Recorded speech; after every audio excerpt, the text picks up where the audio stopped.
Hello, everyone, and welcome to another horrific chat. Tonight, I'm joined by author Purkiss as we discuss his inspirations, aspirations, and journey into horror. Welcome to the show, Matt. Welcome, and lovely Sunday night. Yeah, nice Glad and you could join sunny. us. Thanks for Yeah, we're at having me. that time of year. It's still bloody cold, and the rain clouds are still there, but it's getting brighter. So Yeah, I actually spent some time in the garden today, so that was yeah. nice. It's important to do that, though. We can spend a lot of time in front of this thing and think it's the whole world, but yeah, it's important just to step back and go, yeah, the real reality. That's cool. Yeah. No, thanks for having me. Pleasure. Thanks for coming on. How's life treating you anyway?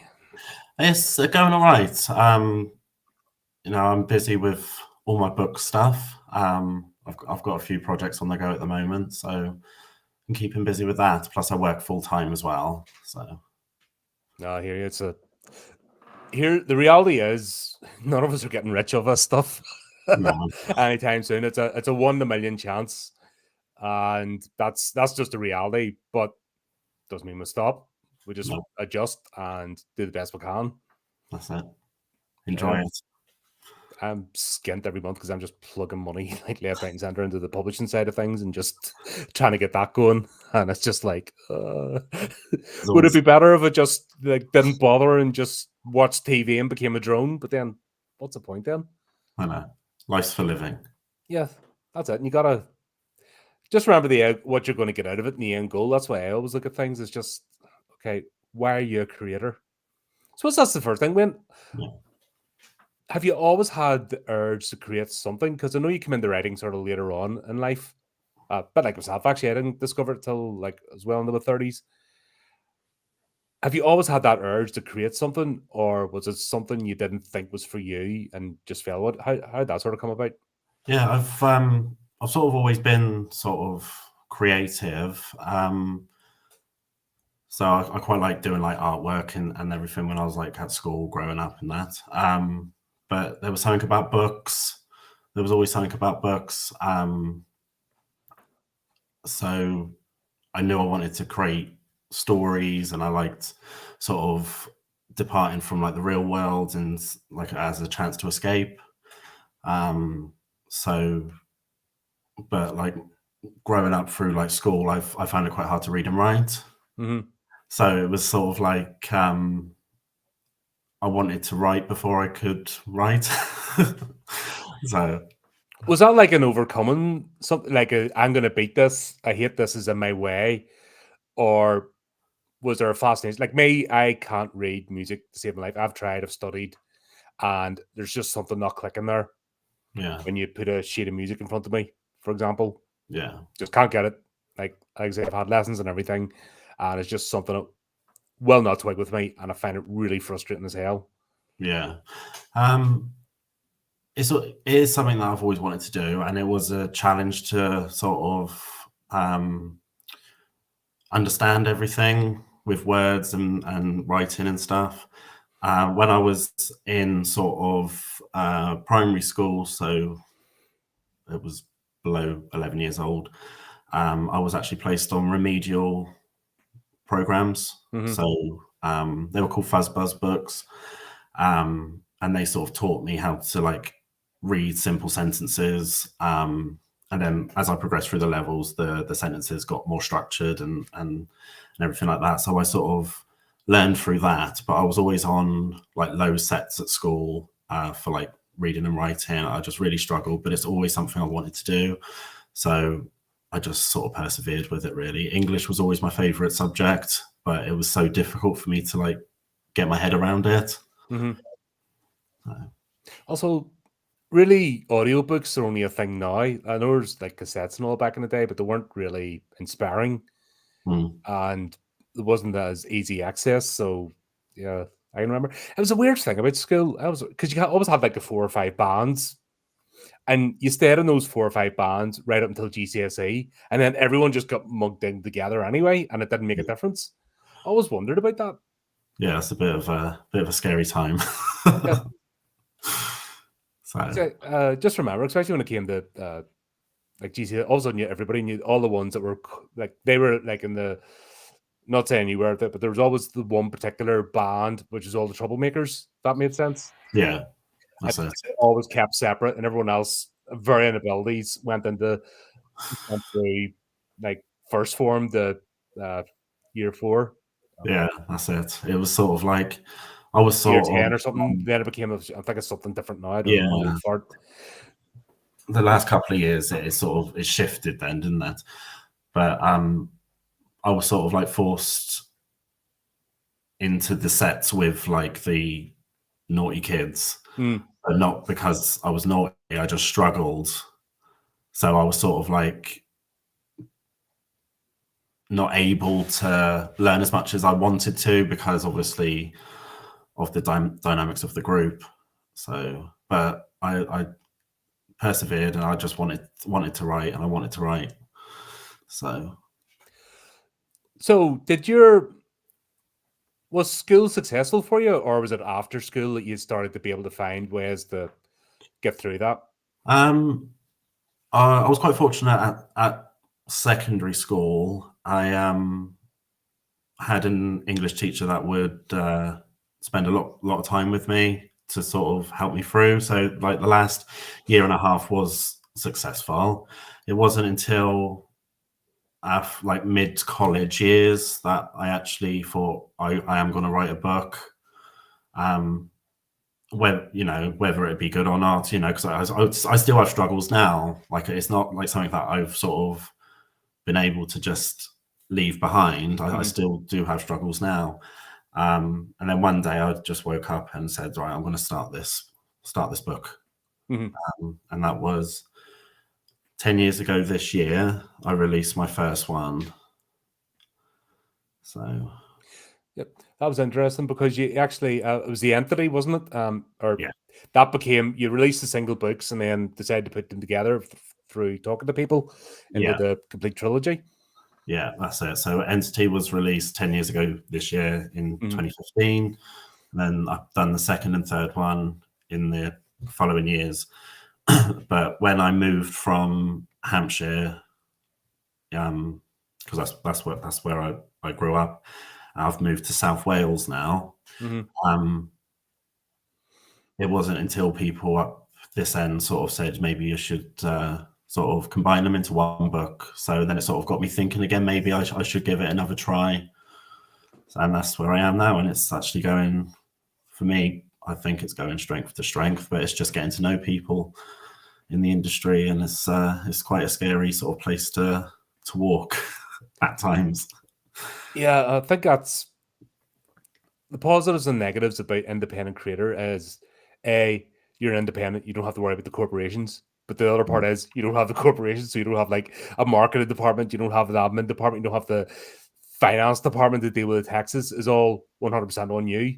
Yeah. And everyone is in competition with everybody else to try and get out there. And it's just, it can be daunting. Yeah, definitely. It's sort of, I've got all different departments in my head, and it's like, right, who am I going to be today? Am I going to be an admin officer today, or am I going to be a finance director today? Or yeah, so I made a social media manager today where I have to do all these dopey posts. I know, and I'm not a fan of social media. No. You know, I mean, it's useful, but I hate it at the same time. Yeah, and unfortunately, it's just part of the world. You can't get away from it. It's like, oh, why am I having to do this? Oh my yeah, god! it's sort of like it's like a necessity, but whether we want it or not, it's still part of life, isn't it? It's technology. Yeah, but the thing is, though, it's getting over that hurdle, isn't it? It's getting that first thing created. We were just talking before we went live about the number of people out there who pipe dream everything. Yeah. Or they put their own barriers up before they start. Like they've already talked themselves out of it before they begin. It's too hard. It's too expensive. Nobody's going to pick it up. Blah blah blah blah blah. Ad nauseum. All the excuses of the day. And when it comes down to it, the only person stopping them is themselves. Yeah. It's it is difficult. Like I just, with social media, it's just a whole different world, and it's very difficult finding like the real people that want to help, like yourself and a few others, and then you have like the fake ones who only interested in the money and run sort of thing. Oh, the amount of shysters out there is unreal. Especially if you start getting any sort of traction whatsoever, you become a valuable target. Yeah. And the minute you start making noise or putting yourself out there, the sharks, it's like blood in the water. The sharks come first, and you have to sort of get your way through them. Yeah. It's horrible. It's finding the real from the fake in there. It's very, because I think people are so switched on about how to speak to people. You know, it's easy to see how people can sort of fall for certain things. But yeah, it's just trying to wave your way through water sort of thing. Well, I went to one of those events, you know, the social media marketing events, right? And it's entrepreneurs. They're no, the nickname for them is they're con artists. Yeah. And I knew about them. I heard about them, but I never experienced it firsthand. So I went to one of these nice big swanky hotel. All the hype mans are all the people, you know, yay, clap. What's wrong? You know, it's almost like a religious experience. They're trying to use that sort of, you know, raise your hands and do this and hallelujah. We're all going to be marketing managers, or we're going to, you know, our business is going to make loads of money. It's basically a big Ponzi scheme. I did a stream about it because I just had the talk, because it wasn't the fact that they were doing it. And I'm sitting there, you know, almost arms folded going, huh, you know, but I'm watching the crowd, and you can see the people being converted. Yeah. And there's nothing being offered. That was the thing. The guy's just talking. And what was the big thing he kept saying was, are you sick and tired of being sick and tired? Are you, you know, are you fed up? Do you want success? Nothing actual tangible being offered, or even one technique. No. If I had to give one technique during the seminar thing, I would have got it. I left at lunchtime, by the way. I didn't stay for the whole thing. You know, once lunchtime break, I went with a whole bunch of others. We all went, nah, that's, you know, and it's deliberately designed for that, so that the true believers will stay, and other ones are going to rinse for, what was it, 967 quid? Yeah. To start off, you know, to join the first step of the Ponzi scheme. And you're like, oh my God, there's proper sharks out there, proper predators who, if you're doing it yourself, I'm sure you agree, it can be overwhelming. Yeah, definitely. If you let it. Like a full-time job in itself. But and you're like me, you have to work, don't you? Well, yeah. Yeah, those pesky bills don't go away just because you decide you're going to be an artist or a creator. Like, but I am lucky. I enjoy my work, and I enjoy my hobby, which is, you know, hopefully going to pave way in the future. Who knows? I always said if I enjoy it, I'm going to carry on. You know, enjoy the ride if nothing comes of it, and then it's a good experience at the end of the day, and it's something that keeps me happy and keeps me occupied, and hopefully brings joy to my readers. So,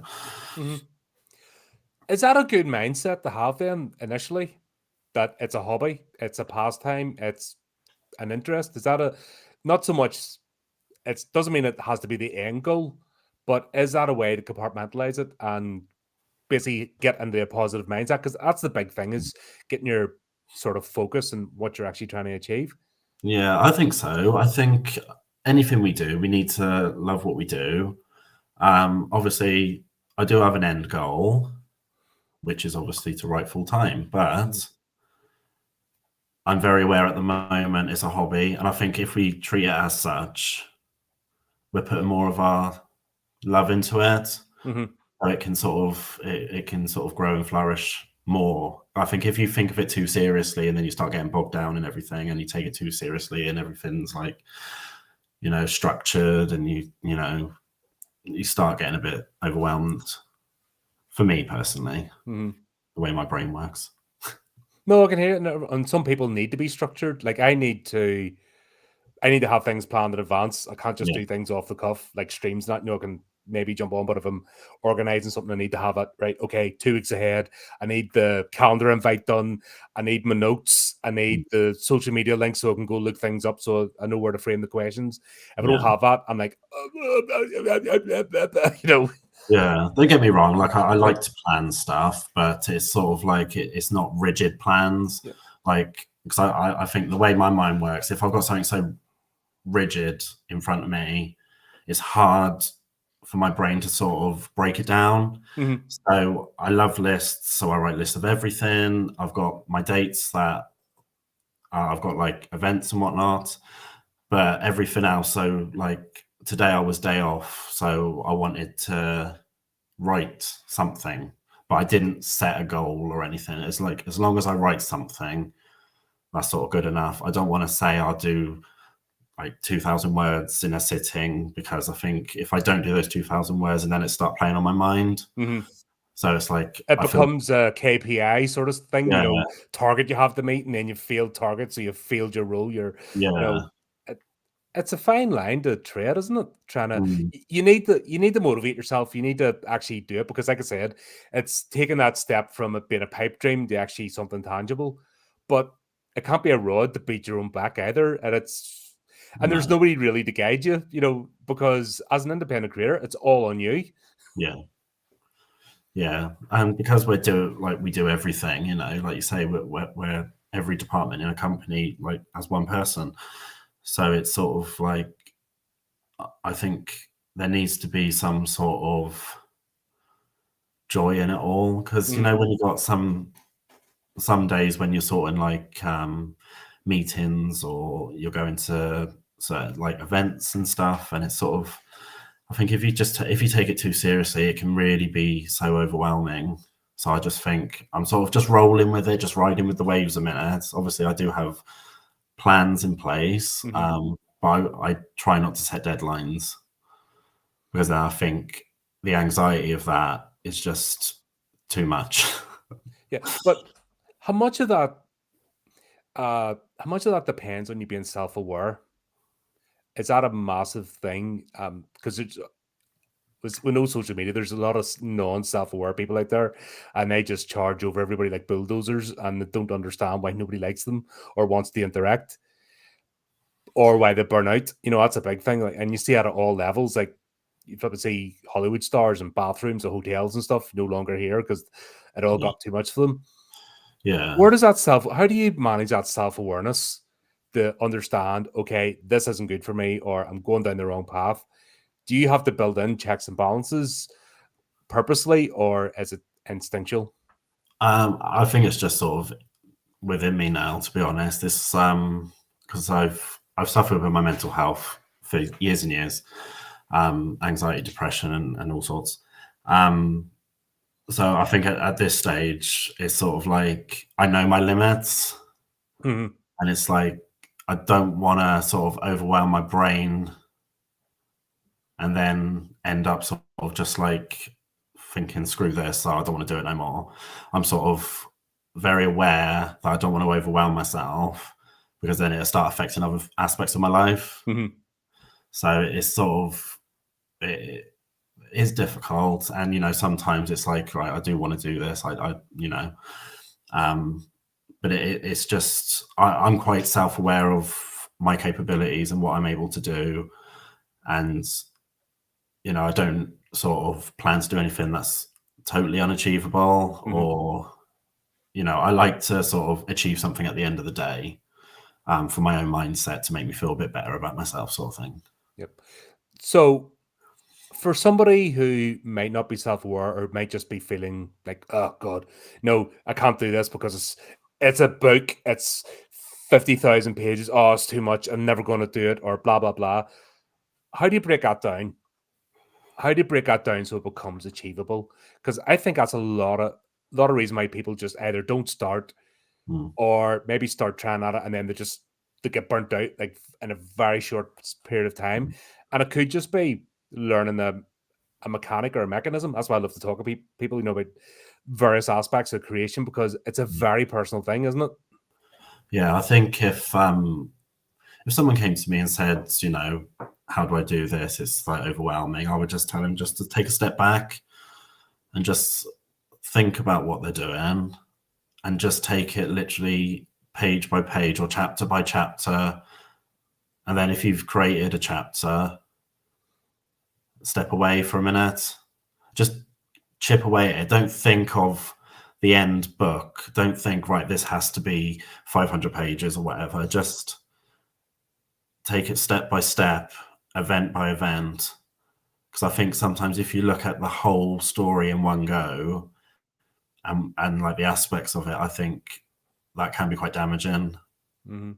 Well, it would be for me. It's like I have like a basic storyboard for my books, so I know where I want to start, I know where I want to end. So I sort of just literally start there. I normally write the last chapter first, and then I write the first chapter, so I know where I've got to go, the destination. So I'm not saying that that last chapter doesn't get changed 10,000 times during the process, but I know You're going somewhere. Yeah, I need the ending scene in my head. Yeah. If I don't have that, I'm lost. I don't know where it's going, and I Yeah. flounder. So I that's how I do it. I normally write the last chapter first, then the first chapter, and so I've got a direction to go, and then what happens in between is obviously the whole story, the whole journey of how we got there. Have you found yourself surprised? Like you think you're toddling along, going a certain direction, and all of a sudden it's like, no, that doesn't work. No. What are you doing now, character? Why are you going that way? I have. And all of a sudden something like switches and it makes more and you find yourself going somewhere like, hold on, now get over here. I want to get back. There's my endpoint. I'm good over here. How do you get back? That's it. When I wrote Spirals of Grey, there's a character in there who's a mother. And I was writing it, and I was like, right, she's going to do this next, and she's going to do that next. And then it got to a point where I was like, no, she actually wouldn't do that. And like, she wouldn't do that. That's not her character. That's not her personality. So I was like, right, you've really caused me issues now, woman.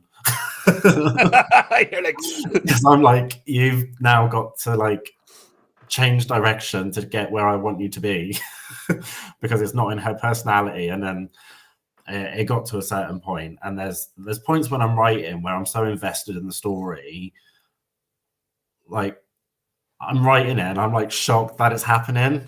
And it's like the most bizarre feeling. I know what I'm typing, but it's like I'm reading along with what I'm typing, and like I'm actually shocked about what's happening, and I'm like, what's going on? These characters are alive. Yeah. But that's not something that can be manufactured. Like I think you just have to be in the zone. Yeah. Like I can get something done in 24 hours, go straight, and then another time it'll take me 5 months to put something down. Yeah, I think you do have to be in the right frame of mind. It's like when I'm reading books or reading stories, if I'm aware that I'm reading a story, I stop. When I read a book and I forget that I'm reading words on a page and I can't picture, and I can picture everything, that's a book that I like.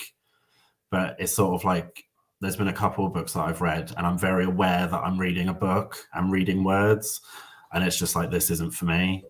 I like to get like lost in the page, lost in the story. I like to have that vision in my head.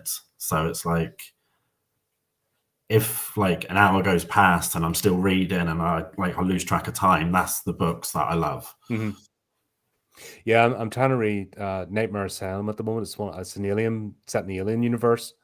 Okay. And it's obvious I'm reading. You know, I'm now just trying to get it finished because out of stubbornness, I'm going to finish you, but I'm not having a good time.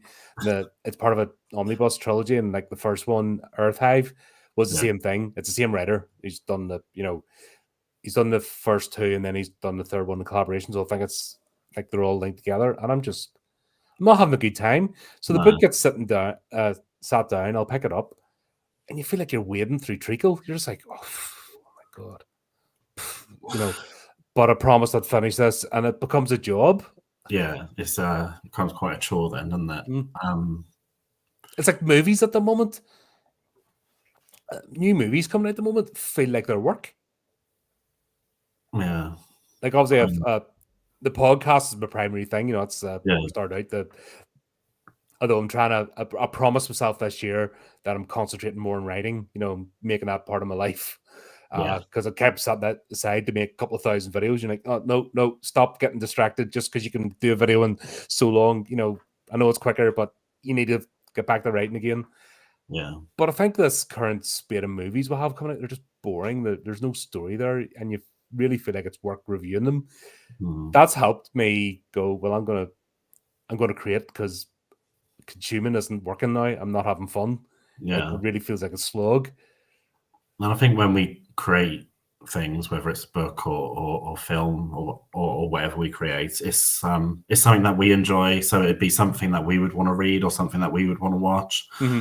So, but yeah, no, I do think horror movies, as they've like in like the modern day, that it's very rare that you find one that sort of stands out. The last sort of few for me were like Insidious and The Conjuring type movies. I quite enjoyed them, and like Saw. But when I think of horror movies, my mind always goes back to like A Nightmare on Elm Street, Halloween, Friday the 13th, that sort of thing.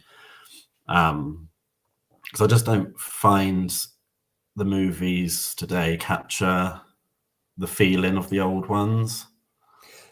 There was a sense of fun in the 80s, and dare say the 90s was a weird decade, but there's still a sense of we're going to entertain you. Yeah. Now, especially 2020 onwards, is you're getting a lecture, and you're going to sit down and take this lecture about how terrible a person you are, and blah blah blah blah blah. I watched one there. I think I'm going on another channel to review it. Sinners. Oh my god, that movie was all over the place. Do you know, when I'm sitting taking down a wee scribey thing, taking notes, and it felt like a job. Yeah. Going, what the hell is this? And God, there's some other ones that come out. Like everything's a remake, reboot, sequel. Yeah. Like The Crow, that offended me on a deep level. Yeah, because 2024, that was an offensive movie. And that was who was the actor that played the Crow now? Bill Skarsgård. He's a good actor. Yeah. He's great. That's the one that played It, wasn't it, in the latest It movies? Great movie he was in actually the year before was Barbarian, if you've seen that. Oh, it rings a bell. Yeah, I think so. Yeah, so he's in varied roles. He plays the character. He's also not afraid to not be the main character. He can take a secondary role. Yeah. And that's fine. Then he played that, and you're just like, what the hell? I was angry. My review was 45 minutes. We just good. Ah! I found that he played it pretty well, to be honest. I was a bit nervous because I do like the Tim Curry version from years ago. That's sort of like the miniseries, I watched it when I was quite young, to be honest, and it did seem like the longest film ever. But then it wasn't until later that I actually realized it was actually a series, and that's why it was so long. But no, I found the new It to be. It was quite playful in the way that it was performed, but it still had those core horror elements throughout. Like the character was silly and everything, but I think the new It was closer to the book than the original, in my opinion. The sequence of events was closer to. I did a deep dive. I got the book, the miniseries, and the two movies. The sequence of events in the miniseries was closer to the book because that's the way I played out with God, what do you call him? The librarian. He's attending a crime scene, and then it goes back where the movies did the first part in the 80s in history and then current times. Yeah. Which, once again, I didn't have a problem with because it felt more structured. Yeah. Like a part one or part two, where the miniseries was closer to the book, but then the book was like that. It jumped back and forward throughout time. Yeah. And took you a minute. So, no, and that's another thing as well. I think a lot of people get caught up. Do you do this as well as a writer about having an original story? Like you're worried about, I'm just going to regurgitate this. And especially when you see blatant regurgitation and the mainstream entertainment, that's all they do is just, this resurrect this franchise and spit another one out. And you always have in your mind not to be like that, but does that get in your way in terms of telling stories? It does. When I'm sort of writing, it's sort of like, have I ever read anything like this before? And like to some extent, I think most things have sort of been explored to a degree. So it's very difficult trying to put your own spin on different things. But it is sort of, I always try and do something completely sort of different. I really try hard to sort of research like subgenre that I'm working in. Has anything like Mhm. this ever been done before? Obviously, I have inspirations like Spirals of Grey. A big inspiration of mine was Silent Hill. Mhm. The games more than the movies, but that's I that. still haven't watched the second movie. I like it because it's Silent Hill, because I Mhm. love anything Silent Hill, because I'm a massive fan. But I can see why people didn't like it as Uh, well. It was alright. I was just more surprised Sean Bean was still alive at the end of the first movie. Uh, What? You're still here? Where's your death sign? What's going on? yeah. He's in the second one as well. Yeah. Hey, Chris. Um, yeah, I like the aesthetics. That it could really there was a bit of goofiness in it, but when it came to like Pyramid Head stuff and the nurses, not no the actual look of it, Mm, I enjoyed the movie. yeah. God, it's been years since I've seen it though. I need to play the games again. I actually need to get a console because um, Steam lets too many dodgy games on that mess up your system. Yeah. Well, I'm quite fortunate that I actually still have all my original games and original consoles. So I'm like, Mhm. I replayed all the games ready for the remake, and then I played the remake, and then rewatched all the films, and then replayed the games because I just love it. Were they? God, I'm trying to remember now. Were they similar? It was PS1 originally, wasn't it? Yeah, Silent Hill. the first one was on PlayStation 1. Yeah, did not have the fixed camera like Resident Evil. Um, at times it did, but it did follow the main character, sort of like not behind the shoulder, but like from sort of a third person view. Because that was really frustrating. I tried playing Resident Evil. Was it last? Yeah, it was last year, and God, With the fixed original. camera is horrendous because you're going to go up, then you're going to go down. Like, oh, what the hell? And Yeah. then the bit with one of the zombies, and you've got this huge Bowie knife. I was like, uh, Yes. uh. You're like, Resident Evil hasn't aged well, I don't think. The first one, anyway. I still that's what love. makes me nervous about playing Silent Hill again because I'm like, is it going to be like that? Oh, I Is it love going to be Silent. my nostalgia as a kid? Thinks it's going to be a great game, and then it's going to be like that. Yeah. Uh. Like Lara Croft hits against the wall and jumps up and down, goes, uh. Oh, I love Tomb Raider as well. But no, I played Resident Evil long before I played Silent Hill. And yeah, I do. I like Resident Evil as well, but I do prefer the old games, Mm-hmm. no matter how frustrating they are. Yeah, there's still well, it was the first time any of this was done. It took away from the side scroller, you know what I mean, and brought a whole new era of gaming. Like, oh, we didn't have anything, and I No, think gaming's influenced everything. yeah, No, I think it's been more. It hasn't really been advertised as such, but it's been more of an innovative, storytelling, mixing it in with the graphics, with cutscenes. mm, Just everything has inspired the rest. Even I would even say writing because you don't have a game now without a story behind it. no, There's no side scrollers anymore unless they're doing it. But even side scrollers now, there's one I played recently. They're Blasphemous, okay, and you are following the story. Yeah, you're doing a side scroller, but you still have to. There's a story to follow and a yeah. mystery to uncover. I think I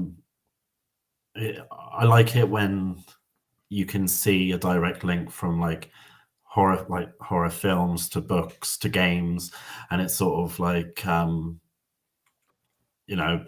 before I read horror and before I played horror, I did watch horror, and Mhm. the first film that I sort of stumbled across was a VH copy of The Exorcist. And that was my first sort of touch with horror, and I've actually got my Exorcist t-shirt on now. Excellent. Um, and that was like my first sort of experience with horror was The Exorcist, but I was quite young at the time, and I think it traumatized me for life. And then all Well, this that movie is on a that still stands up today. No, part one and part three, they're both done by Friedkin. So yeah, he had part three was almost like the sequel. yeah, Part two was just trippy yeah, 70s that was something else. That was a bit strange. psychedelic. The And then heretic, wasn't it? yeah, and then you see, because I've covered them all on the channel, and Oh, see the other ones, Dominion and prequel, the 4 and 5. No, I don't think I got So that. 4 is Dominion, and then basically 5 is a TV movie version of the same bloody movie, part 4, but Yeah. they've done it even worse.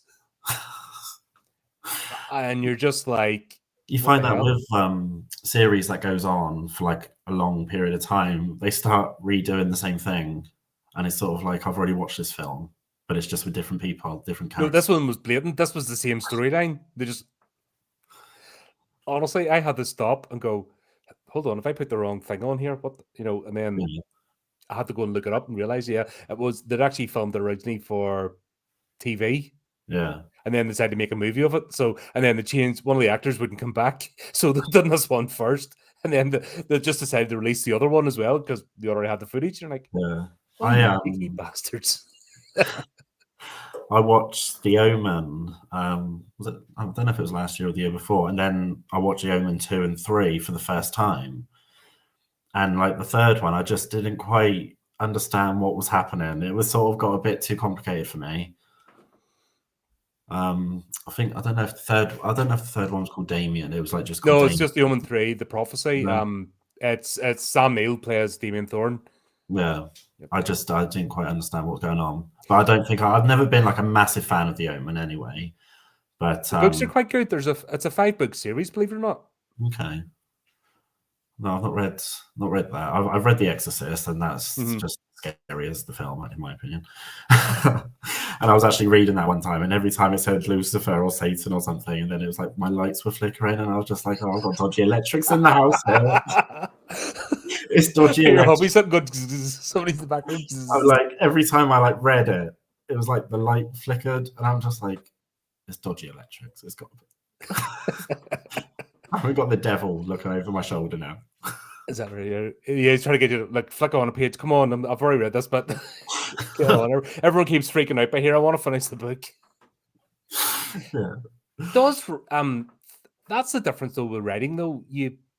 If you're reading a good story or you're immersed in the storytelling yourself, your mind goes places where, unfortunately, with movies, you're locked to the visual medium.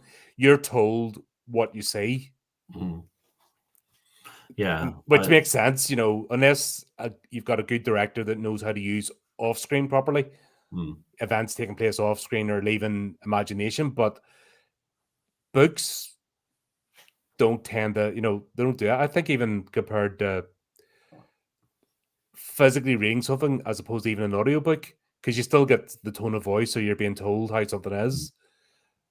But I think a book gives you more freedom to let your mind wander. And yeah, and I think the brain is such a powerful machine, and I think if you're reading something on a page, you can sort of like fill in the background or fill in different aspects of the story with, especially with like horror, you can make it more horrifying than it is, sort of thing. But like you say, on a screen, it is what it is, and that's like the end of it. But like I think in a book, it's sort of more, yeah, it's like you say, it's more like freedom, and I think people can. I don't know if other people do it, but I sort of put myself in that situation. What would I do in that situation? And then see what the characters do. Because some horror stories are quite horrific, aren't they? So it's like, what would I do in this situation? I'd probably just sit in a corner and cry. But and that's fair enough. But then you have to think of a character. Does that serve the story? Yeah. And then you can think to yourself, do I have a character that can do that? And then I need a protagonist that's going to, actually not be the one that will cry. That's the one that's going to push forward. Whether it's your personality, that's where the other personality comes in. You're like, all right, okay. Yeah. And they do everything you wouldn't. Like Yeah. I like to have diplomatic characters because I'm not. I just can't be bothered with people's nonsense. So No. I'm not as bad now, but I used to blow up quite a bit, especially in the workplace scenario. Yeah. The number of idiots are there just taking up space and causing trouble because there's not a productive bone in their body. I used to get massively frustrated. I think I always sort of put a character that's similar to myself in my stories, but I don't think that's like a conscious thing. I Mm-hmm. think it's a case of like, write what you know, and I know me. So it's like I've always got some like anxious character in my books. Mm-hmm. And it's like, why do I keep doing this? How do you avoid then the mistake of becoming the self-insert? Because we see a lot of that in today's entertainment, where we've got these people with massive egos, very little talent, Yeah. and basically the main character is always a copy and paste of themselves and their own projection, and it's really obnoxious. Mm. I try and do it. So I say I do it most of the time, like without knowing I'm doing it. So then when I go back and edit, then I sort of like give them a bit more of a unique personality. And then I give like the character traits that are not me at all. So even though their mindset maybe might be similar to my mindset, the actual way that they act and the actions that they do wouldn't be what I would do. Mm-hmm. So I sort of like adapt it. It's sort of the characters grow then. But I am working on not doing so many characters like that. No, in a couple of projects I've got coming up, like none of those characters are me. Mm-hmm. And it's like really refreshing. I'm like, oh, I'm not in this one. So it's but no, I think with Spirals of Grey particularly, because it's psychological horror, it's very mental health heavy. I did put a lot of my own experiences and stuff in that book, but then I sort of adapted it to sort of fit the narrative of the story. Mm-hmm. So it's like a basic idea in my head of maybe something I thought about personally, or something, you know, that might have affected me personally or whatever. Put that in, and then I sort of just adapt it to fit the situation that the characters are in. It was quite an experience writing Spirals of Grey, and I did cry at the end. That was Adam that was the main character, wasn't it? You've made an interesting point out about, as he started to break down, he was finding it difficult to discern fantasy from reality. Yeah. Are you seeing that? Like, that's one thing I see today, especially these idiots are coming in trying to sanitize horror. Oh, don't do this, don't do that, because blah blah blah. Is there a general problem people have today that they can't actually tell when something is fantastical, it's not reality? Or is it just a method people are using to, I don't know, just to exert their will? I think not entirely sure. I can't speak for everyone. I can sort of just speak for No, myself. just your observations. Like I said, it's not a blanket statement. I've noticed there's a trend of people. Oh, you can't have this in the story because people might do it and blah. Like back to the 80s again. Yeah. That sort of nonsense of, yeah, everyone who loves horror is a serial killer. And blah blah blah. And there's just seems to be this inability to go, it's a story. Yeah. Or you can't show this to people with we try to do a talk on highly sensitive people, and you're like, if you're highly sensitive, what are you coming into the horror genre for in the first place? Yeah, exactly. Yeah, it's kind of antithesis any roads, unless you're wanting to change it, and sanitize it, which is go to, there's loads of other genres out there that are nice and safe for you. Go away. Yeah. I'm very bullish like that, but it seems to be that I don't know whether it's an argument being made in bad faith, or there actually is a genuine problem people have today of being able to go, oh, it's only a story. It's not real. I'll step into the story for a while, suspend disbelief, but then I come back out again and I'm okay, I'm back in the real world. Yeah. Is I that think, a thing? Yeah, I think especially sort of more recently, I think people do forget that it is entertainment at the end of the day. My books are fiction through and through. There's elements of things that might happen in real life, might not happen in real life.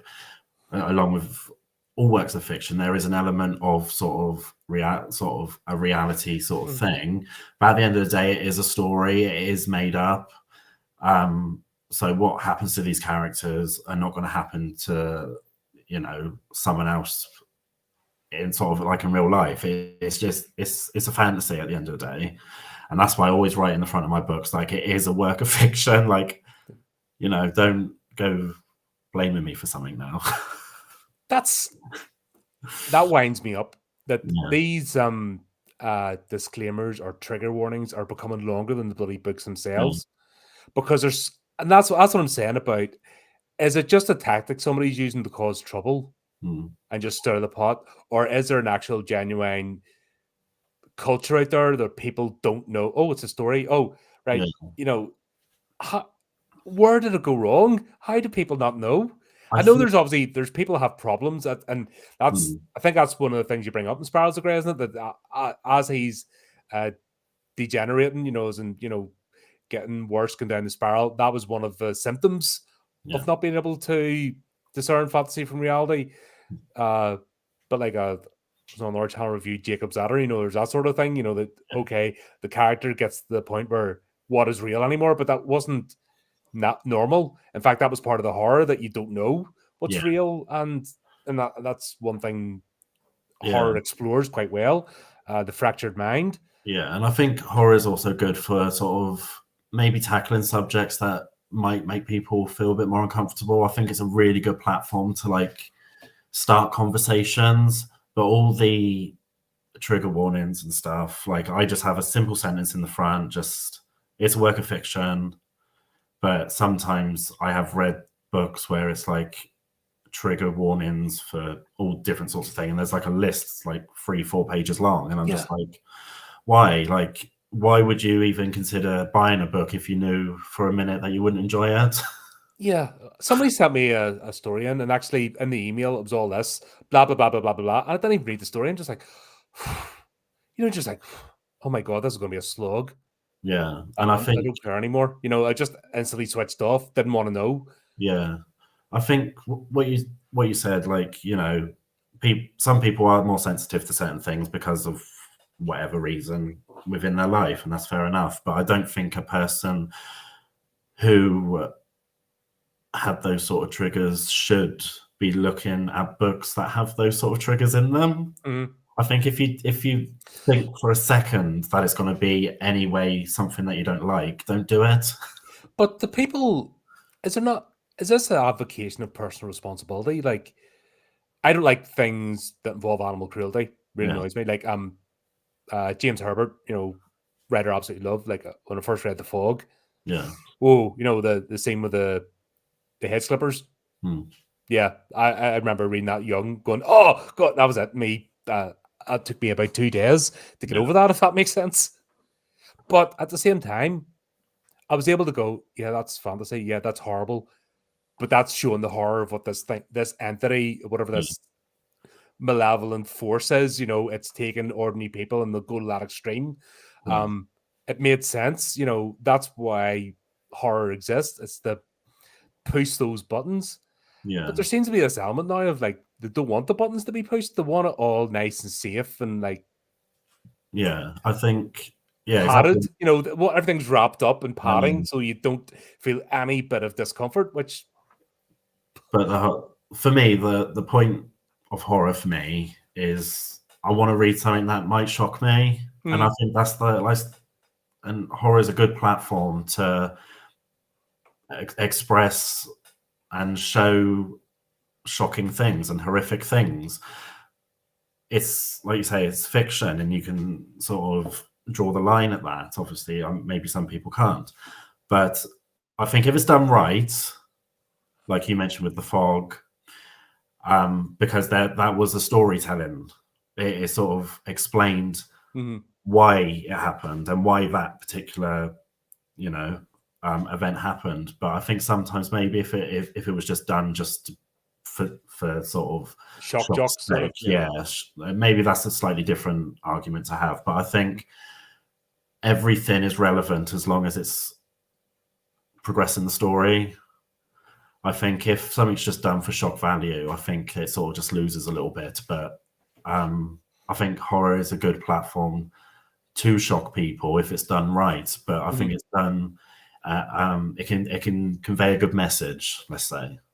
Yeah, because how can you go back from the precipice if you don't know what it's like to jump over? That's the point of horror, is go to the dark places to see how the thing plays out. Imagine a scenario where the dark thing happens, and then it's like, that's not good. Let's walk back. And then there's a bit of that rattle in your head. Like, I know I'm not going to go into the basement of the abandoned building by myself without 5 people to back me up and weapons. Yeah. It's the same with horror films. You know, we watch horror films because we want to be scared. That's the whole point. Like, you know, I don't watch a Saw film and think, oh, I want to watch something really light and fluffy. I want to watch Saw. You know, I watch Saw because of the shock and you know, to be fair, I do love the story of Saw. The whole. After part 3, I noped out. Oh, I loved it. I watched the first 3. I thought that was a good story arc, good closure. And then once I heard they were making part 4, I'm like, what? Oh, you arseholes. And then that's it. I was out. I haven't seen from 4 onwards. Don't care. Yeah, we're up to 11 now. No. No. But I think... Does Saw go into space? No. How can you have 11 sequels if not one of them goes into space? Like, that's not right. I know. It's like Friday the 13th. They went to space. Yeah. Leprechaun's been to space. Pinhead's been to space. Yeah. Freddy didn't. He should have done, but he didn't. No, he didn't. But he did go into a cartoon, didn't he? He was.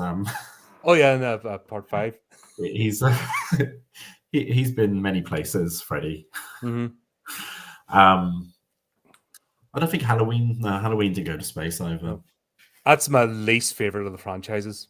Oh, I love Halloween. It's one of my favorites. It's just disjointed. They couldn't decide. They still can't decide what Michael Myers is. Yeah, the story. I think if you watch the whole story from like 1 to now, it sort of doesn't make sense. But I think I enjoy the movies as individuals.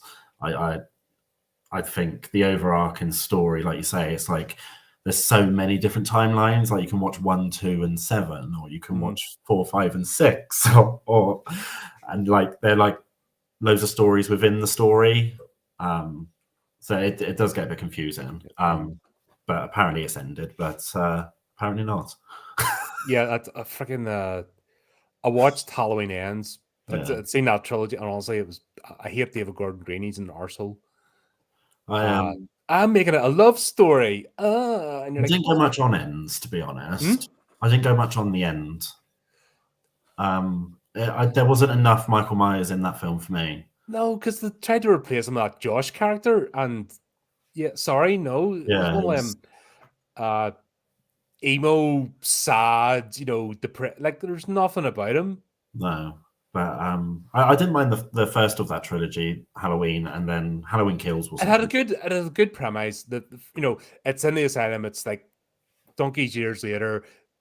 They've actually captured Michael, but they set him off again. Some dopey journalist, that I had a good premise, but I'm not feeling Jamie Lee Curtis anymore as a protagonist. Like, she was okay in the first one, and then she became this trashy, horrible, just rough. Yeah, like there was nothing likable about Laurie Strode. I sort of like sat there in question when I was watching Halloween. It's like 40 years later, and I think you should be more prepared. Yeah, you should be more prepared than what you've done here. You've bought a gun. Well done. Yeah, but another thing that wound me up as well is Laurie Strode became the T-800.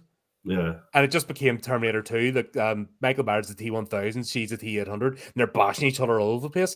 Yeah. But like Halloween Kills, you see Michael crushing people's skulls with one hand, like the DJ and stuff, and he's superhuman. But when he goes to fight Laurie, all his powers disappear, and the two of them are basically equals, like an even keel, and he's like a good foot above her. And built, and you're just like, no, I'm not buying it. I know. I think they was just trying to hold on to it as much as possible. Yeah, it's Hellraiser all over again. They're just making them to hold on to their rights and the properties. I think I only ever watched the first 3 of them.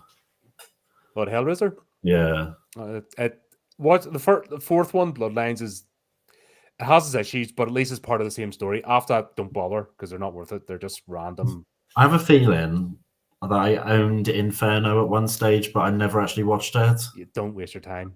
It's a detective murder mystery that throws a bit of Pinhead in at the end. Oh, right. Yeah, it's just after part 5, they just become just grabbing the rights. You know, it was Dimension Films just being arseholes. They didn't want to sign it back over to Clive Barker. Yeah, I know. I do. I like the first one. After I watched the film, I read the book, Hellbound Heart, and I enjoyed the book. I think I enjoyed the book actually more than the film, but yeah, I did like the first one. Yeah, it's more graphic and doesn't mess about, and you get the idea of what the Cenobites are. Have you read the Scarlet Gospels? No. That is Clive Barker having a hissy fit. Okay. About what's being done to his property. It's it gets out there, like. Okay, I have to look that one up. And it involves Harry Demure in it. Okay. Oh. So Harry Demure is part of it as well. And if you've ever read the Omnibus, the graphic novels. No, I don't read a lot of graphic novels, to be honest. Yeah, but the ones Clive Barker wrote, they're trippy as hell. But okay, I have to have a look. I did like his writing. Yeah, the problem is at this stage in his life, or later on, he's spinning too many plates. He's trying to be an artist. He's trying to be a children's books writer, the Aberrat series. He's trying to make films. He's trying to do this. He's trying to do that. And that's actually a good thing to talk about. Is that a trap that you have to be conscious not to fall into? That you spin too many plates just for, when you get in the creative mode, you want to try everything. You want to, be all parts of creation. It's just that idea of making something. Like I struggle, like I said, between the podcasting and writing. Sometimes one has to take the back seat when I focus on the other. I just have never found that balance. Yeah, it's a continuous struggle, if that makes sense. Yes, I think when we create, it is a case of like, oh, I want to try that, I want to try this. With the way I write, I don't want to sort of be put in one sort of category, so I do try and spread myself across genres, like subgenres of horror. So like the Entity series, that was more like sci-fi mystery with horror elements in it. Spirals of Grey was psychological. I've got some short story collections coming out soon, but literally I'm trying not to do the same subgenre too many times because I don't want to be that writer that does psychological horror. I don't want to be that writer that only does certain things. But I don't think... Is there an element of taking that too far though? Because I've seen writers that they do every genre. They're like jobbing writers. They just submit to anything.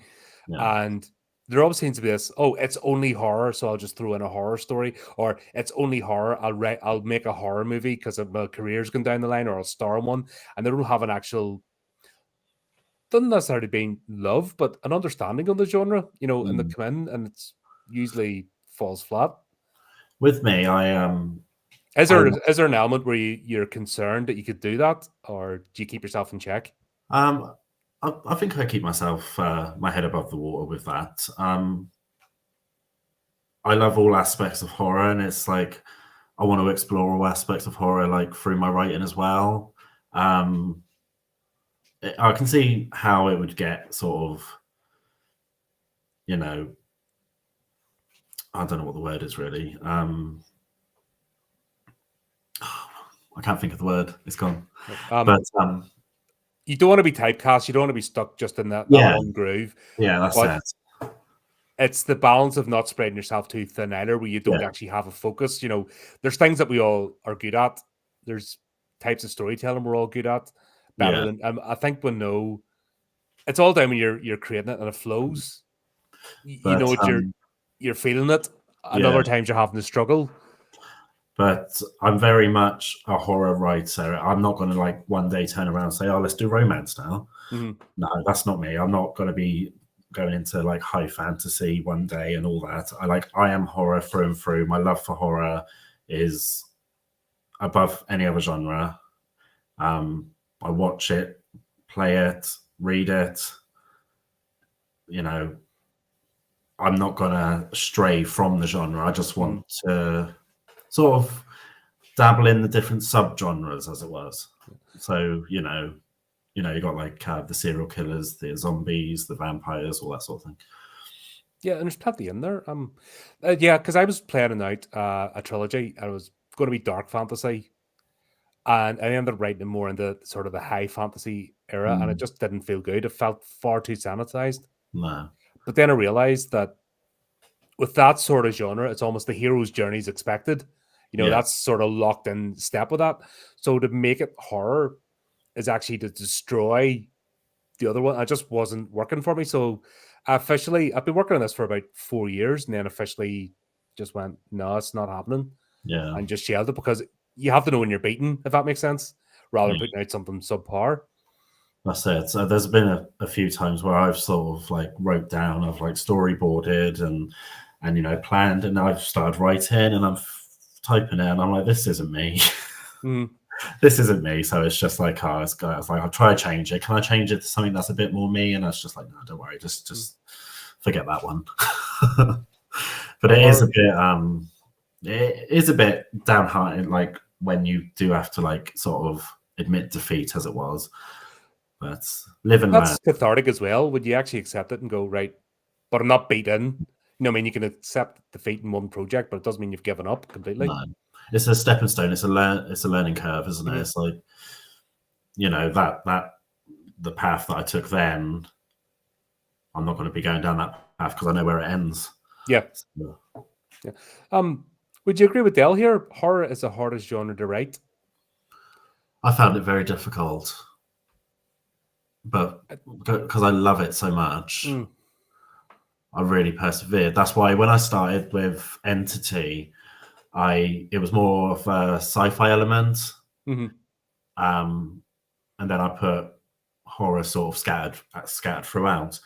I found it very hard to write a full horror story the first time I done it. I think I don't know, I had to have like the right frame of mind. You had to really concentrate about what you was doing, what you wanted to portray. And it's like we were saying earlier, you don't want to sort of rehash things that's already been done. Because like sometimes I've been typing and I'm thinking, right, I'll save that, I'll go back to it, and I'm like, right, I need to get those people off out of the car or something like that. And then it actually turns out that someone else wrote that and I thought it was my story, but it wasn't, because I was so tired. So I was reading something so similar to what I was writing, and it was like, oh well, obviously that project's dead in the water. But horror is very hard to write, and I think it's very, I think it's one of the genres that's quite hard to be accepted as well. Oh, it's terrible. People are so judgmental about it. It's ridiculous. Yeah. And it's like, it's a story. It's like what was going back. It's just a story. And it's just like, whether you accept it or not, I'm going to do it. So. It's, like I said, like we were talking as well before we even went live, it's just the nice genres, we'll put it like that. All the fluffy ones contain the nastiest of people. Like they proper tear each other down just as without even thinking. It's just default settings for them. Yeah, I have found the complete opposite in horror. I've just found it, especially with creators, and we all understand the struggle. I think we understand the prejudice that people will look at you funny because you say you're a horror fan, and even more so when you say you're a horror creator. You think that stuff up. Have you had that yet? Yes, I have. So when I was back last year, when I re-released Entity as one, I thought, right, I need to make something happen here. So I was going into different like groups and speaking to different people, and like you say, the people that's like non-horror are very sort of dismissive. And then I found like more specific groups to horror, and there was like, oh, sort of had a feeling like you've been accepted into like a wider network, and it's like, I've made connections, obviously, being on here tonight with you, and it's like they're more willing to sort of give a helping hand, whereas other genres I found, or groups of people, are very much like, yeah, you could have all this, but you can't. Yeah, you're just like, so it's like, okay, but it's my train set, and you don't get to play with it. No, that's it. And it's like horror fans in general, I think, don't know. So some people might have a reason why they like horror more than others, you know, personal circumstances or whatever. Maybe they connect more with it. Maybe there's something of themselves that they see in horror. I think it's a much more expressive place to be because the sky's the limit. You can do anything with horror, you know. Nothing's unexplorable. You don't have boundaries. You can sort of, you know, go to places that other genres probably wouldn't touch with a pole. No, they'll shy away and they freak out, even the thought of it. And I just find that the horror community as a whole are so much more sort of more willing to speak to you, even if it's not even about books, but maybe about movies. You know, there's always a question, or you know, going, "What's your favorite horror movie?" And you say, you get into a discussion with people. I think it's much more. I don't know. It's like horror is like an isolated group, but like because we're all isolated together in the genre, it's sort of like we're better for it, if it makes sense. We're all weirdos. Yeah. We're all different types of weirdos, but at the end of the day, Yeah. we're all weirdos and we embrace it. And that's the difference, I think, between a horror fan and somebody else. That's it. We embrace that there's that gnarly stuff out there and we just go, I want to go explore it. Yeah, that's it. I like, you know, growing up, I was always a bit of an outcast and a bit of a loner and all that, you know, usual crap. But I was the same. Like I got to a point where it was just like, right, yes, I am strange, I am unusual, I'm a bit weird, but you know, this is me and I love it.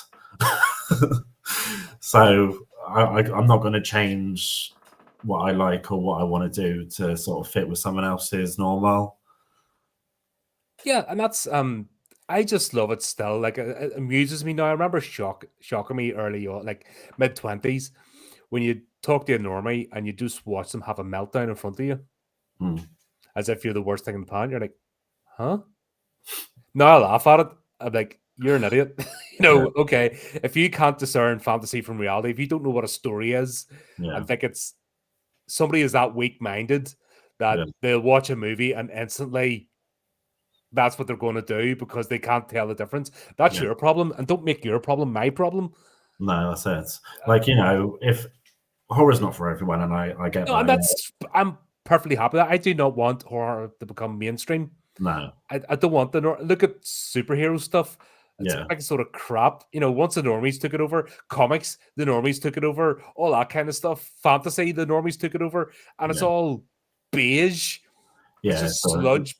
Lost its so horror is quite individual still at the minute, so I think that's the way we need to try and keep it.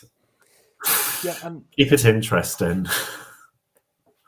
I don't have any agendas on this channel, but one is always to challenge that the stereotype against horror creators and fans. I always want to push back against that. But one thing I always like to say is never apologize. There's this culture of horror creators and horror fans feeling like they have to apologize for what they are. And then that's affecting the story. People then don't go to the dark places. They're afraid to. That's why you have 4 pages of trigger warnings now. That's why you have these groups trying to sanitize. You know, don't say the word insane. But like insanity is a psychosis. It's the difference between a psychiatric disability where you cross that line into psychosis and become dangerous. So insanity is a legitimate word. You know, things like that. Because these people don't know when to stop. Once they get a bit of power and they start swaying people, it becomes addictive like a drug to them. Yeah. And they just keep going and going. I think horror is sort of like it's like more of an easy target, I suppose, because everything is much more bold and everything is more sort of can be to the extreme. So I think horror is more of a target for these sort of things. But I don't think we should be ashamed because we like a certain thing or ashamed because we write a certain thing. You know, there's a couple of projects I've got going on now where I think, you know, I don't think many people's going to like this, but I still write it anyway. You know, of like my group of people, because I know that a lot of my group are not horror fans, and that's fine. They do what they do. I do what I do. You just pity them. So Not their fault. no, that's it. Never mind. Yeah. You could have been great, but you chose not to. Yeah, that's it. But yeah, when I'm writing, I'm thinking like, this is something that I would want to write. Like, this is like something I would want to read, or you know, these I'm writing this. This is like a sort of film that I would want to watch. So it's sort of for two projects I got coming up. I really haven't restricted myself, and I wrote it in a couple of weeks where I was going through some struggles, and I put it aside, and then I reread it, and actually I think it's some of my best work. And it's like, oh, I was in such a bad mindset when I wrote it, but actually looking back, like, it was really good. Is that not part of the catharsis, though? Yeah, possibly. You don't realize it. Without spoilers, is there a particular moment or a scene where you're like, I'm at the edge here, shoot it or shouldn't it? Stuff it. And then you sort of almost like had that moment of, I'm just doing it, I'm breaking through. Yeah. So in one of my new projects, there is a torture scene. And I thought, right, I don't know how far to go with this. And there is mild flaying. So I'm sort of like, how descriptive am I doing this now? But you know what? I just went for it, and I just thought, what have I got to lose at the end of the day? So I'm just sort of, you know, I'm trying to push boundaries, for myself as well, because obviously to get in that mindset of writing certain, you know, events and stuff, it can be quite exhausting living with these people for so long. I know that when I finished Spirals of Grey, I was very exhausted because I'd been inside Adam's head for such a long time, and I was just like, I can't look at you again a minute. Just leave me alone. But I think when you're really invested, like I was living that, I was going through the same emotions that all those characters were. I think it's so exhausting.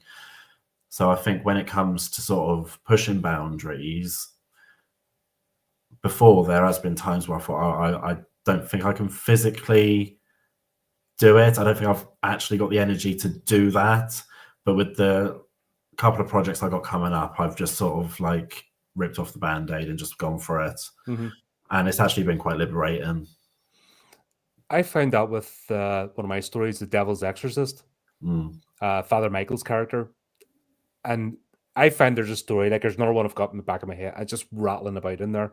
And I don't know if it's a correct way to go about things, but I just have a story and it's rattling about in there, but it will not come out.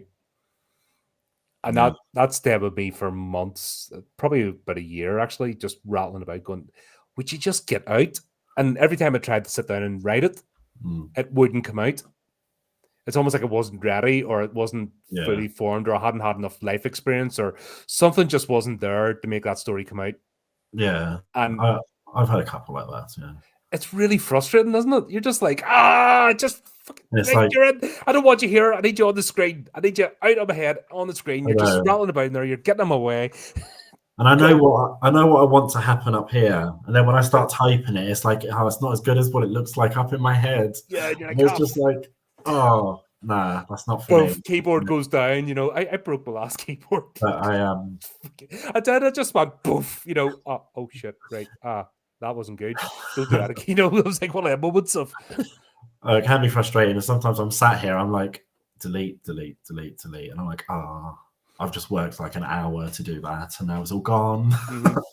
But it's like a fantasy series I was telling you about. That's the same thing. I was just, I was very timid as well. I think because of the fantasy, because I was doing it in a fantasy like pre-medieval setting. I felt bound because I've read loads of fantasies, you know, Raymond D. Feist, Terry Pratchett, or some favorite authors of all time, you know, and I just felt myself locked in that world, and I just couldn't go. There's certain scenes or I wanted because it involved druid. I wanted, and I wanted druidic magic rather than high fantasy, lightning bolts sort of thing. Yeah. And there's dark places like the Northman. If you've seen Robert Eggers, the Northman, he does it brilliantly. Okay. He doesn't shy away from what proper paganism is, not the fluffy stuff, the new white letters, Yeah. but proper paganism's brutal. And I found myself being timid, and I don't like being timid. No. And when you're writing or creating and you feel like you have to be timid, you're Yeah. like, I'm not enjoying this. Yeah. I don't know. Is there, do you get the point if you're feeling like that, you have to give up, or is there a way to push through it? I think I felt a bit like that with Spirals of Grey, to be honest. It was the first sort of full horror book I'd wrote. So I was sort of like trying to be a bit more careful. Like, at times it was getting quite dark, and I was like, oh yeah, but it goes dark because of an actual reason, sort of thing. Yeah, I think as creators, you sort of, well, I do. I like to, I want it to be accepted. So, and then it's like, well, actually, not being true to yourself if you want something to be accepted by others. If you want something, you need to do what you want to do. So, don't get me wrong, Spirals of Grey is my favorite by far. Like that's I love the story, and I think it's the story of like Adam and his family.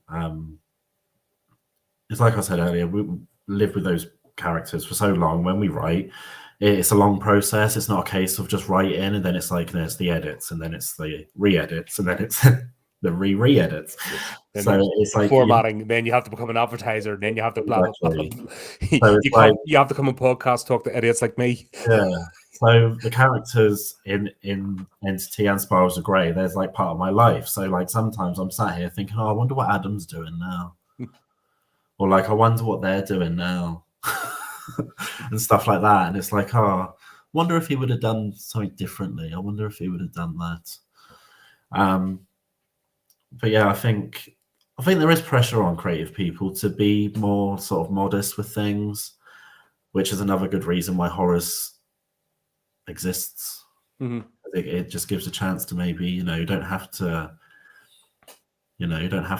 abide by any sort of boundaries. You can the whole point is to push through and see what we can explore.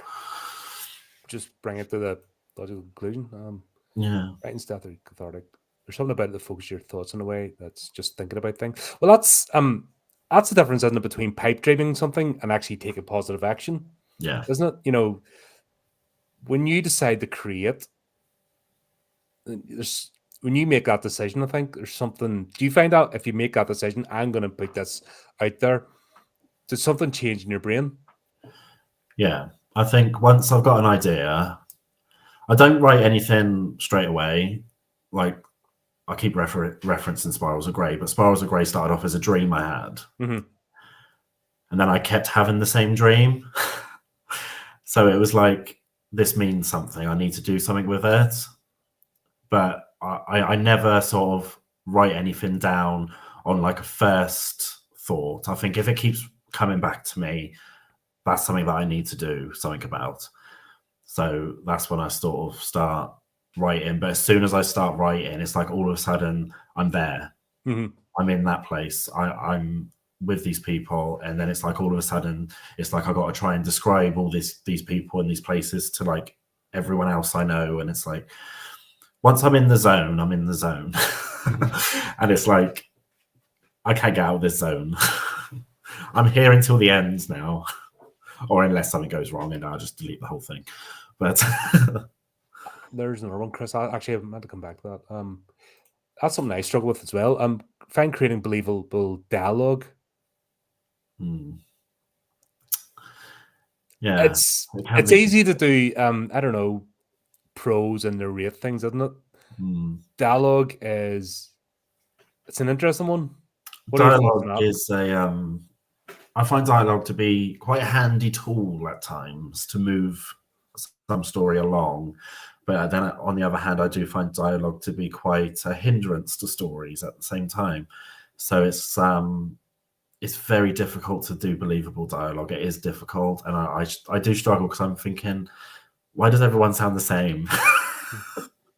And so then I go back through, and it's like, actually, no, these people wouldn't speak like this. So it's sort of like I do find myself sort of speaking the words out loud and seeing if it sounds right. So in one of my upcoming projects, they live in a different country, so it's sort of like a Southern American accent. So it's sort of like, right, how would these people speak? So it's like research then, like YouTube and Google, and trying to get the dialect and the drawl. yeah, the you're sort sort of of getting mannerisms. into that mindset. Because I think if I'm typing and writing dialogue now, everyone's going to sound like me. So it's sort of, I need to sort of listen to something else and then research how they would speak, and like, because some characters might not use certain letters, or they might shorten things.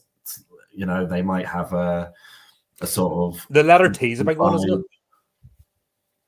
A lot of cultures don't use the letter T when it's like mountain as opposed to mountain. Yeah, water instead of water. Yeah, so it's sort of like, it's just getting used to. It's just, you just got to get to know your characters. It's very difficult. It is difficult, but once it clicks and you've got the hang of it, I think it can be a brilliant tool to move the story on. Brilliant. Oh god, that's I encountered a lot of young people sort of through the working week, and how they actually communicate. We sort of just what Dale was saying there. How they actually speak is just, it's painful to me these days. Especially little chavs. Chavs speaking is just horrible. Yeah. I've got a character like that in one of my upcoming things, and I'm just like, I'm going to write it as me for now, but I know I need to go back at some point and actually like slaughter those words. So it's like, I'm just going to leave it like that for now, and when I edit, and then I'll. Have you ever had a problem writing a character that you do? I mean, they're meant to be unlikable. It's somebody you absolutely detest, but a necessary story. Have you had a problem when you're actually writing about this person, going, I don't know. Or are you detached? I find it easier to write sort of antagonist characters. But what if they're not strictly an antagonist? It's easy to be an antagonist. There's one particular character I wrote. His name is Harold Soames, and he's everything I despise about civil servants and bureaucrats. Yeah, he's just that gnarly character. So I was able to do gnarly stuff to him and enjoy myself, because he just his mannerisms. I even knew what he'd looked like, if that makes sense. But that's easy because you're like venting, Yeah. I'm just thinking along the way, like, you have a character and they're not likable, but they're everything you despise, but they're actually not the antagonist. They're part of the story. They're somebody you'll encounter in work, or like real life. We encounter people that we just don't like. We just instant personality clash. But it doesn't mean they're the enemy. You could be working with them. You might have to go to them to get a piece of paper signed, or there could be your bus. There's just, they exist in the world. There's people that rub us up the wrong way, and I'm sure we rub people up the wrong way too. It's part of the human condition. Yeah. Have you tried to ever write a character like that? I'm just thinking about it now, and I don't think I have. I must have wrote a few. I think when it comes to like my characters, I sort of like, who are they similar to in my life, or did someone annoy me, or did someone piss me off in a certain way, or whatever. And it's like trying to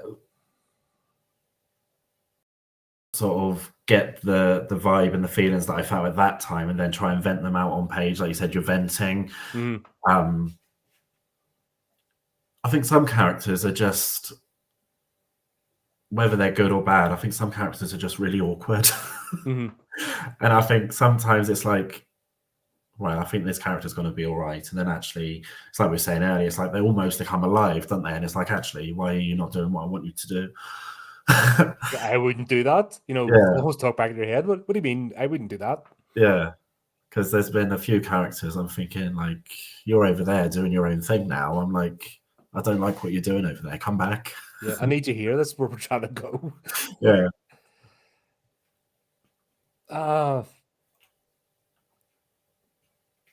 What else was I going to ask her? Yeah, because kind of cover Sparrows of Grey. It was cool. I was going to go out there. How important is it? Back to just being an independent creator again. Because would you consider yourself quite new in the creative space, as in putting yourself out there, now as a serious concern, or have you got to the point where you're comfortable with it? No, I still class myself as new. Even though I released Entity 10 years ago, the first the start of the trilogy, I was at a place then where I didn't really know anything about anything. Mm-hmm. So it was like, right, I had this book, but what can I do with it? So it wasn't until I re-released Entity as the trilogy that I thought, right, if I want to do something with this seriously, like a bit further down the line, I need to sort of put myself out there a bit more. So that's what I've tried to do. So like, it's like going to like networking events and being a bit more sort of present online. So I am taking it more seriously this time, but as I said before, I don't want to take it too seriously to sort of, I don't want it to suck the joy out of it. I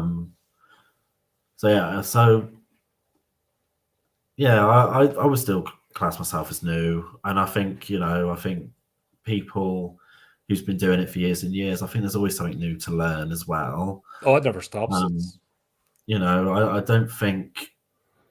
I don't think anyone's an expert at what they do. I think we just always continue learning, and we just keep evolving. And my writing style from Entity to now is completely changed. It's like a completely different person wrote that. Mm-hmm. So it's definitely a learning curve, but yeah, I would still class myself as like a newbie. Like, so I'm a bit. I don't ever want to say that I'm a professional, because then I don't want the expectation to be raised. So I always class myself. Is that where certain words are loaded, and more the connotations behind them than just because the minute you get paid for your work, you're a professional. Yeah, I think using words like no, I mean, in its literal sense. That's what it means. Yeah. I think when someone thinks of someone being like professional, to me, it sort of springs up minds of like office workers and business managers and stuff. And it's like, actually, you can be a professional at any trade or any skill. But I don't know. I don't think I would go up to someone and say, I'm a professional. Do you know that's actually a platform that really ruined the word professional for me was LinkedIn. Yeah. I bought it, like in my early 20s, I bought into that, and I thought, oh, this is what you have to be. But it's only when you get more confident in yourself and become a more rounded individual, you realize that half of these people are talking absolute nonsense. Yeah. And most of them are grifters. And all these words get bandied about. And it's back to, I'm better than you, know your place, and don't challenge me. Yeah. Because your competition, not in the horror, funny enough, horror isn't really featured much in LinkedIn. It's not. So you tend to get the people, non-horror people, who are nasty arseholes and just tear each other apart. But that whole idea of, because I've had these struggles too, I still do, the whole pretender syndrome, all that kind of stuff. It's still, I think as a creative, it's just part and parcel of it. You just have to learn to deal with it. And yeah, I think, like you said, like platforms like LinkedIn and stuff, like I have got a LinkedIn page, but it's not something that I would immediately go to as like a source of anything, to be honest. It's sort of, I've got a few people on there, but it's sort of like, it's not like, it's not my people, if that makes sense. It's, I don't think, I think Facebook's been the best one for me, to be honest. But even then, sometimes it's sort of like, some people, these are not my people. So it's like, I don't know. So social media is very, very tricky. I remember the first year, and especially with the horrific tales segment, because the anthology books are born out of the narrative fiction segment on the channel, where basically I take the first chapter of a book, read it out, throw in. I'm working on one at the moment, actually. I have a couple of stories coming up. So basically, read out, throw in some music, sound effects, sort of bring it to life, and then the people want to pick up the full book, crack on. The first year, people were DMing me going, "What are you doing, champion independent authors? They're all shite. How dare you?" And all I've said is, "Here's a story, check it out." Nothing controversial, just putting the various writing groups, blah blah blah, and you just go to yourself, "What? How can you get that angry?" Yeah. That you're physically, you're physically going to somebody's profile and you're DMing them, and I wish I save anything now. I don't get trolls anymore because I take the mick out of them. I screenshot and then put it into an episode and just make fun of them. But I wish I'd save some of that stuff at the beginning because it was wild.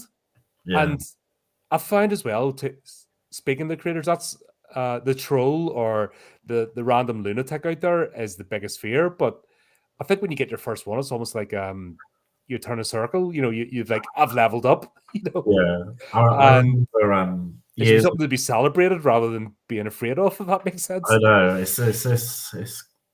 it can be scary though, but I remember years ago I did a sort of just for fun like Halloween page on Facebook. I used to go to like little Halloween events around the country and do like the scare mazes and that. And I had a message from someone from, I can't remember where it was from, I think Scotland or something, and saying, "Why are you bringing all this American crap over to us and all that?" And I'm just thinking, if you don't like it, just go away. And it's just like, why do people feel the need to go out of their way and spend time in their day to sort of make someone feel crap? But people love it. I think it's part of their own problem. It's my thing is, don't make your problems my problem. But these people are empty. Yeah. They have nothing. They're not creators. Yeah. The criticizers usually aren't creators anyway.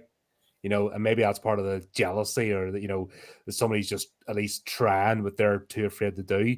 I think that's where the nastiness comes out, because to get that sort of reaction, there has to be something deep seated. Yeah. If that makes sense. Because we were talking about, I'm never going to be a romance writer, but I'm not going to go and make a fake profile. I'm not going to go into romance groups and tell them their genre shit and should have more beheadings and stabbings because that's crazy. Yeah. But you see it, people come to the horror genre. You're too violent. You're too this. Oh, what are you using them words for? Oh, please sanitize. You're like, go away. If it's too much for you, go away. Nobody's forcing you to be here, but let us enjoy our thing. Yeah, people. There's some strange ones out there. Yeah. I just I laugh at it now, and I just the worst, the most recent one that I haven't. It's been ages now. Are Jenna Ortega fans? Okay, yeah. I posted it. I was actually debunking an article, but they took it literally just by the title, and I'd even put a question mark to show that it wasn't actually literal. It was asking a question. I debunked the article in the video, but people went after me like crazy, foaming at the mouth. Look, that's our Jenna, blah, blah, blah. And you're like, what the hell? And it's like, are we not allowed opinions anymore?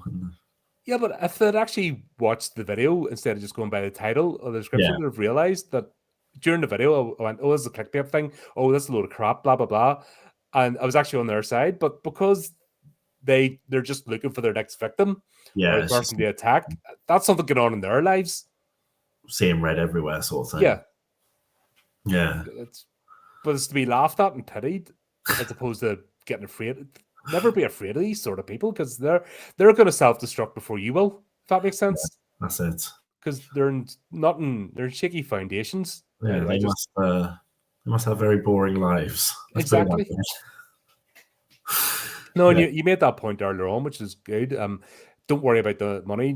Create because it's something you should do. It doesn't matter what it is. Yeah. And you don't have to be good at it. You don't have to be professional at it. But the actual act of creation is a positive thing. It's good. Yeah. I think if I sat down and said, right, I'm going to make this much money with this book, it's failed before you've started. Yeah. I think you need to create because you want to create. I don't do this as a job. I don't do it for financial stability. I do it because I like it and I love it, and I, you know, love spending time doing it. You know, and it's like I was saying earlier, like as long as I'm enjoying what I'm doing, I'm going to carry on. I think as soon as I start shifting to a point where maybe it's more money minded or more business minded than what it actually is, I think that'd be a time for me to step back and actually like reassess what I want. Because I think you can't go into, it's not even just writing, but anything like filmmaking or photography or anything like that. You can't go in with the mindset, right, I'm going to make this much money with it. I think it's just failed before Even you this whole even start. podcasting thing, I'm still putting money into it. Still waiting to make money. You know, it doesn't happen. And I think, you know, we're willing to put money into things because we love it, and it is something that we want to share with the world. And it's, I think, you know, I've spoken to a few people and they're like, oh, have you made many sales? And I'm like, I'm doing it because I love it. If you want to buy a copy, that's brilliant and all that. But at the end of the day, I wanted to create something that I love, that I want people to read, or I want people to sort of, you know, get to know me better through my writing or stuff like that. But at the bottom line, I do it because I love it. And I want other people to sort of shake the feeling that they're going to make money all the time. Because I think as soon as money's involved in things, it starts making things a lot more complicated. And I think you actually do yourself a disservice because you actually work against yourself. Yeah. Because once you bring that factor in, Yeah. and you know, it just because it takes over, so you're not actually spending your time creating. You start like, I'll use this the podcasting thing. The minute you start worrying about just the algorithms, this is the latest algorithm, this is the blah blah blah blah blah, you're not making videos anymore. All you're doing is chasing trends, and you just stop actually being a creator. You just become another automaton. Then you're leaving yourself open for shysters, you know, because there's people happy to take your money off you. Yeah. So if you're just about, I must make so many sales, guaranteed somebody's looking at you, and you're putting something out there in the universe. You know, should it be the way you type or the things you look up? And there's somebody going to come to you, well, I'll make you money, I'll do this, and they will rent you and not even think twice. And you leave yourself kind of opened up to that. And yeah, as I say, there are people out there just looking for people wanting to make money. You know, it's like we were talking before we went live. You know, I've had sort of fake author profiles message me, pretending to be someone, you know, famous, and it's sort of like, all right, it's a nice conversation, and then all of a sudden it's like, yeah, but you could try this editing service because they do all my books, and I'm like, it's you can just tell it's not the person, because these people wouldn't be messaging me saying all these different things, and it's just like it's soon as money comes involved, you know, obviously money's brilliant, don't get me wrong. It's necessary, unfortunately, you know, because it's still there's nothing 100% free about doing this. No, that's it. And I think money along the way, if you're doing something good, can be helpful. But I think if you set out to create something to make money, it's done. You're not doing it. It's just failed. No, that's a very valid point. You know, it's just making people aware of that, you know, and not to get into, like said, just get out of your own head. Yeah. Stop putting the barriers up. Just drop the barriers and just concentrate on what you want to do. Worry about the rest afterwards. It falls into place. That's it. But you just gotta drop those barriers that you've put up yourself. That's it. I think if someone came to me and said, right, I'm going to write a book and it's going to make this much money, I'd be like, no, it won't, because you've already gone in with the wrong mindset. Yeah. You need to do it because you want to do it, because you love doing it. Yeah, and that's it, because you're going to spend a lot of time, like less than minimum wage. You know, you're actually better off taking on a second minimum wage job and working all the hours of the day than doing this sometimes, because you're going to put more effort, more bit of yourself into it rather than going through motions. And I think because it's something that we love doing, we sort of it doesn't stop at 9 to 5. It's like a 24-hour job. And it's I think if we was doing it for the money, it just wouldn't be worth it. But because we love it so much, that makes it worth it. It's like you said, you know, if I was doing this for the money, I'd be better off getting another job. Yep. You know, but I want to create. This is what I love doing. And I think when you have that mindset, it doesn't go away. If you're a creator, you're a creator. Yeah. And that's just, it's part of you. And you just, when you make peace with that and find your way to do it, I think you just live a better life. Yeah.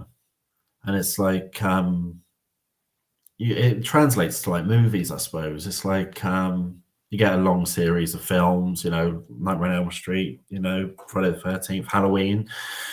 And it's like, it gets to a point where actually you can see a shift in it because actually this series is starting to make money.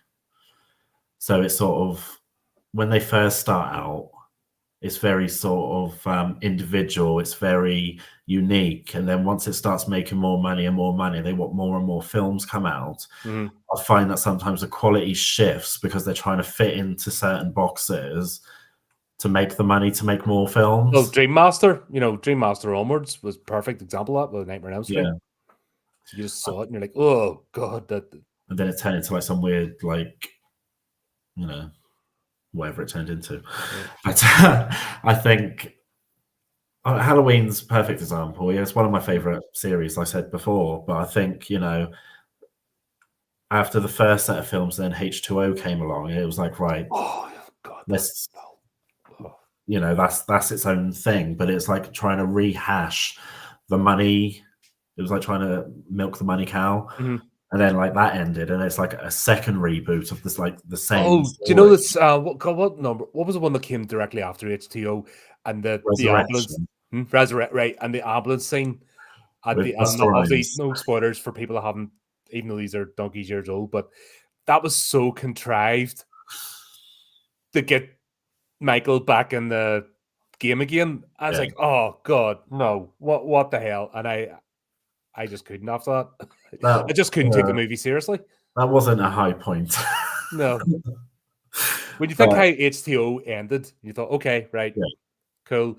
And then the start of Resurrection, you're like, oh, you're doing this, are you? Oh, that's how did you have this discussion in the writing room? Why is it nobody getting thrown out the window for suggesting this? Oh, I don't think I don't know if I read it somewhere, but actually Jamie Lee Curtis didn't want to make Resurrection, did she? She was under a contract that said she had she was stuck. So that's why I felt so bad for her at Halloween Ends. Because all we have had are stars movies going, if you don't like this, you're a bigot, you know, blah blah blah, you're a horrible, you dirty little fan, you're going to want some of this, aren't you? You know, it's almost like they're doing it. But Jamie Lee Curtis actually going around going, thank you for supporting me all this time, you know. I hope you really enjoy this movie. Oh, right, that's good, that's proper. And then the movie turned out to be absolute pants. It was a very weak way to the doctor's office, that was it, or the doctor's house. Yeah. Scene, without getting the spoilers, that's about the I give up at that point. I think it's like we said before. I think Halloween Ends. It just needs to end now. I think. Yeah, just because I think that was quite weak the way it went out. I think if that trilogy was sort of backward, if it sort of went ends, kills, and then Halloween, that would have been a much stronger trajectory than what we ended up with. Yep. So.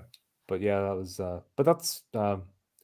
Here's the thing, though: if huge corporations with massive budgets and writing teams and all the bells and whistles that we dreamed we would have available to us can get it wrong, then I think when you're out there as an independent, you shouldn't feel too bad about trying.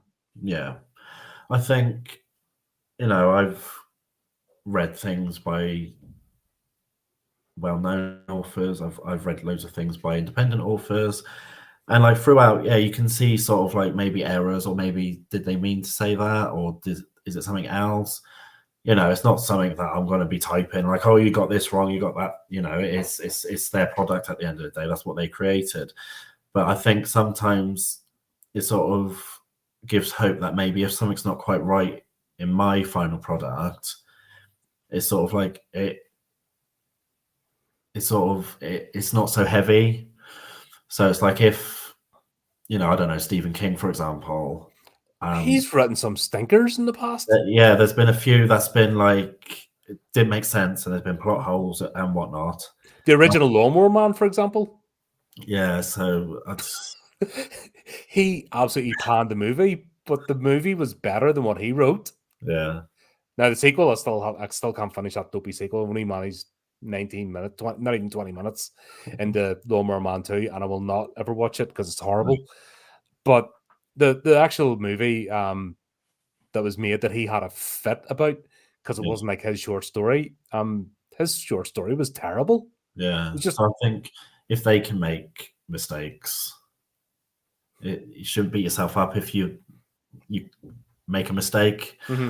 I think, we're human at the end of the day, But speaking of Stephen King, my first adult book I read front to back was The Shining. Mm-hmm. I've actually read that a couple of times now. But I've read a lot of Stephen King, but everyone's like, "Oh, Stephen King's the best," and like all that, and yeah, he is really good. But I don't think every single one of his books are at the same level. I think we all go peak and trough sort of thing. I don't think anyone is able to maintain a level constantly. Mm-hmm. So it's sort of like I've seen it quite a lot with Stephen King's career with his books. Like when I've read from like Carrie's, like Salem's Lot, The Shining, and The Stand, you can see the style and the writing is going up and down. It's sort of like, and then after he had his accident and he got clean from the drugs, and then his style shifted, and now like as he's reaching like his later years, and it's like his style shifted again.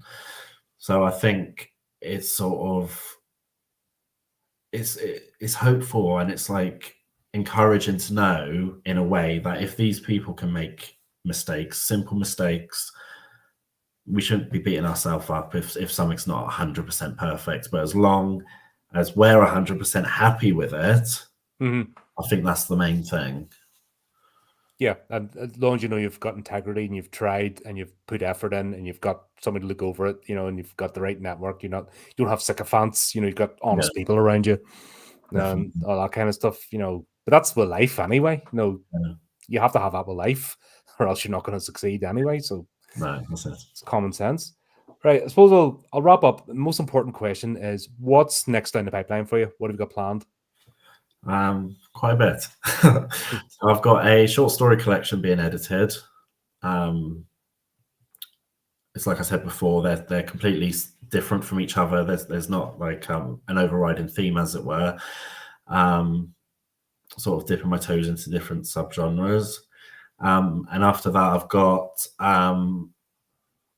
the more sort of extreme boundary pushing one that I mentioned earlier. So I've got a few things on the go, but I've got my next few years planned out. Never ends. Yes. No. So it's all good. All good. Always good to know. So, folks, obviously, check out the description, links to Matt's page and all that good stuff there, and you can pick up his books. And just as we say, first of all, thanks very much for coming on. Great to have you. Thanks for everybody in the chat joining in. Always good to see you there and being involved. Everyone else there, I see you lurking. Don't be afraid to say hello, by the way. You can type in the live chat and we will speak back.